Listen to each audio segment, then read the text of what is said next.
warahmatullahi wabarakatuh.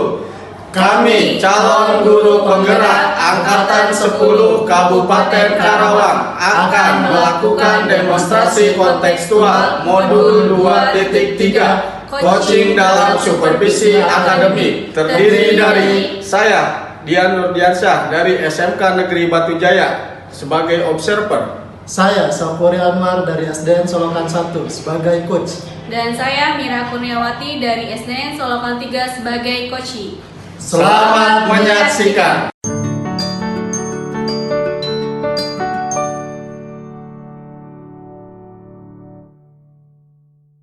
Assalamualaikum warahmatullahi wabarakatuh, Pak Sapori. Waalaikumsalam warahmatullahi wabarakatuh, Pak Dian. Bagaimana kabarnya Pak Sapori untuk hari ini? Alhamdulillah, kabar saya baik, Pak Dian. Baik Bapak, di sini saya mau sebelum melakukan coaching, saya melakukan observasi dulu terhadap Bapak ya.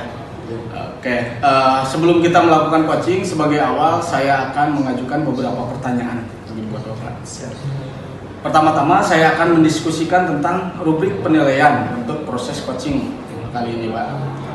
Baik Bapak, pada coaching kita hari ini, coach dan coach akan saya amati dari dan dinilai sesuai dengan rubrik penilaian. Apakah Bapak melakukan coachingnya, proses coachingnya sesuai dengan alur cerita atau belum gitu Pak. Kemudian bagaimana Pak Sapori memberikan pertanyaan-pertanyaan yang berbobot buat coachingnya, dan bagaimana coaching merespon dan menanggapi pertanyaan dari Pak Sapori, seperti itu Pak ya.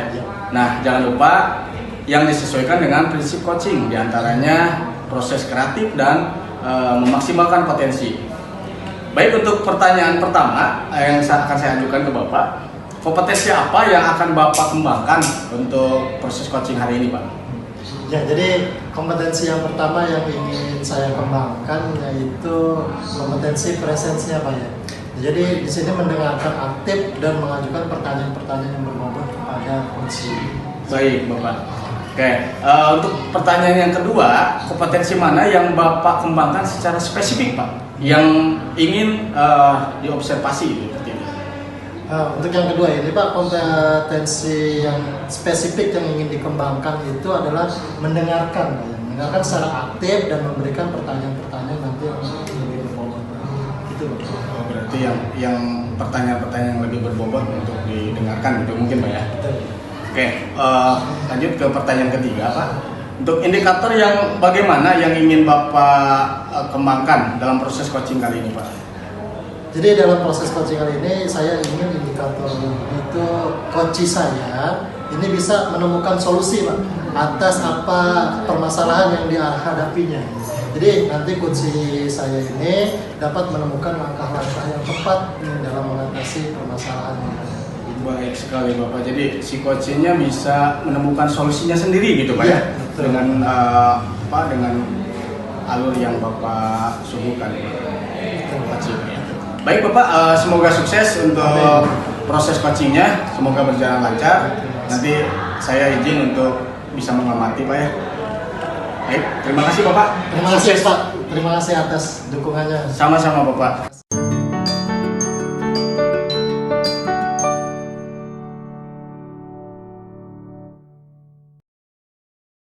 Assalamualaikum Pak Sapori, apa kabarnya hari ini? Waalaikumsalam warahmatullahi wabarakatuh. Alhamdulillah, kami sama baik. Bagaimana kabar Mira sendiri? Alhamdulillah, saya juga baik nih Pak.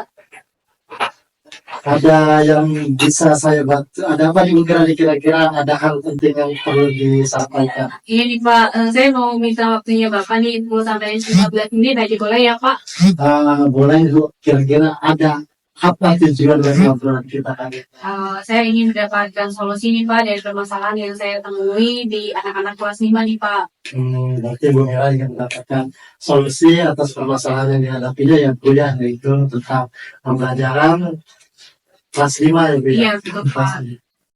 Jadi begini, saya di kelas 5 itu anak-anak tuh di kelas baru ini kurang kompak gitu Pak. Jadi ketika anak-anak membuat kelompok baru itu mereka kurang kerjasama gitu Pak. Jadi saya bingung saya harus gimana gitu.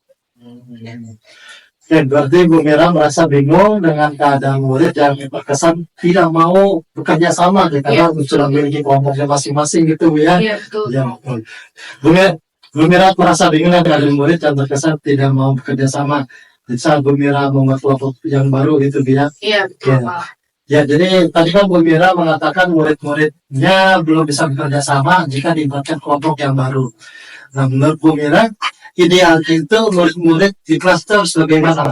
Idealnya mereka bisa melaksanakan pembelajaran itu atau tugas berkelompok itu secara aktif, secara bersama-sama gitu Pak. Bisa berkolaborasi, bisa menyelesaikan tugas dengan baik, berkelompok, belajar, mereka tuh dengan kelompok belajar yang baru gitu. Jadi bisa mengerjakan tugas secara bersama-sama, tidak dengan kelompok yang lama-lama terus.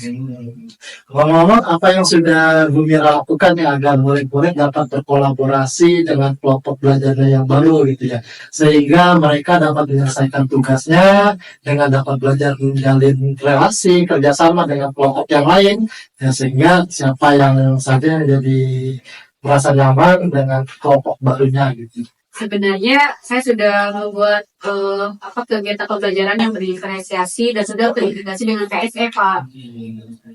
Nah, jadi Bu Mira sudah membuat angka berdiferensiasi gitu ya, Iya, yang betul. sudah terintegrasi juga dengan ASN.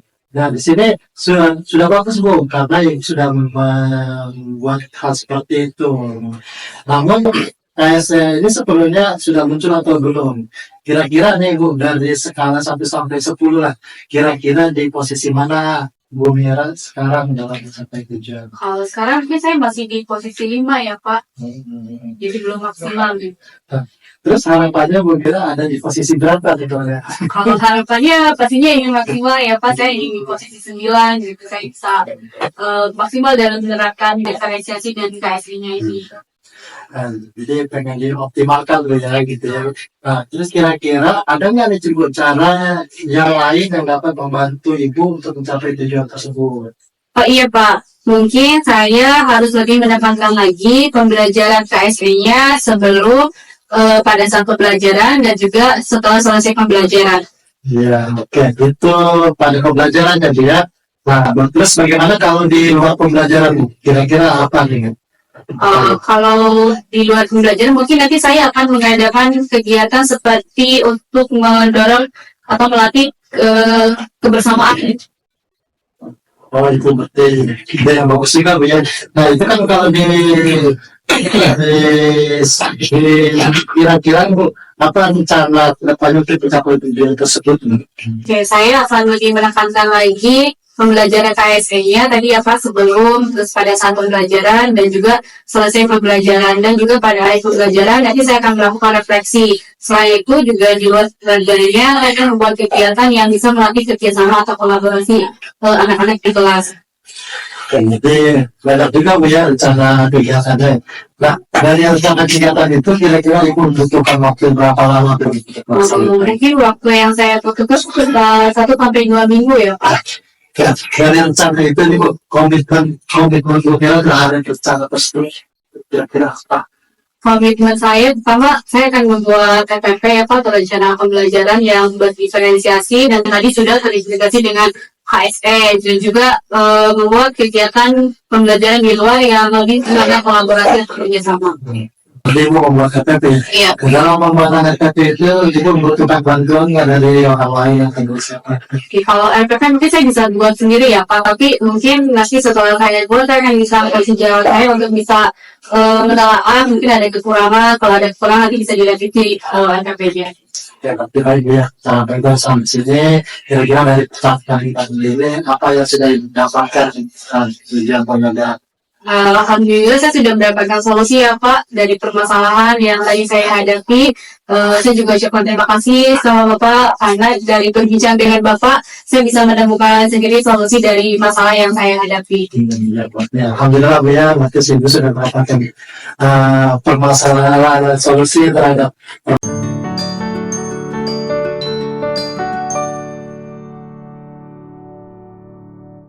Tadi Bapak sudah melakukan coaching dengan Bu Mira, ya Pak. ya. Sebelum penutupan dari proses ini, saya akan menanyakan beberapa pertanyaan kepada Bapak setelah observasi ini, Pak. Yang pertama, apa yang sudah Bapak lakukan pada saat melakukan coaching terkait indikator tercapaian yang Bapak inginkan, Pak? Ya Pak, jadi di coaching kali ini saya sudah melakukan coaching dengan alur tirta ya Pak, yaitu dengan menanyakan tujuan, mengidentifikasi permasalahan, terus juga rencana aksinya dan juga tanggung jawabnya Pak. Jadi sehingga alur tersebut bisa menggali kunci saya untuk menceritakan permasalahan-permasalahan yang dialaminya Pak, dan juga nanti dapat menemukan solusi-solusi atas permasalahan itu. Baik Pak, menurut saya pun Bapak sebagai coaching antara Bapak dengan Bu Mira tadi sudah berjalan dengan baik Pak. Saya tadi sebagai observer menyimak dari proses coaching Bapak tadi ya, dan prosesnya sudah berjalan dengan alur tirta kalau menurut saya yang tadi Bapak paparkan tadi, dan juga sudah berusaha menggali dengan memberikan pertanyaan-pertanyaan berbobot kepada Bu Mira tadi, sehingga bisa menemukan solusi dari permasalahannya. Coach juga bisa dilakukan sebagai dengan prinsip coaching kalau yang saya tadi amati tadi Pak. Pertanyaan terakhir Pak, sebelum kita tutup, kompetensi lagi yang ingin Bapak kembangkan berdasarkan hasil melakukan coaching yang barusan Bapak lakukan, Pak? Ya, jadi memang dari coaching tadi ya ada beberapa kompetensi yang ingin saya kembangkan lagi Pak ya, terutama cara memahami proses kita gitu Pak, sehingga kita dapat melakukan coaching itu dapat lebih baik lagi ya. Nah itu Pak Syafri, semoga kedepannya kita bisa melakukan coaching lebih baik lagi dan bisa menggali lagi solusi-solusi yang akan diambil oleh coaching itu sendiri Pak. Baik Bapak, demikian observasi kita hari ini sudah cukup baik Pak, semoga bermanfaat buat kita semua. Mungkin saya akhiri Pak ya, saya tutup. Assalamualaikum warahmatullahi wabarakatuh. Selamat ya Pak. Terima kasih.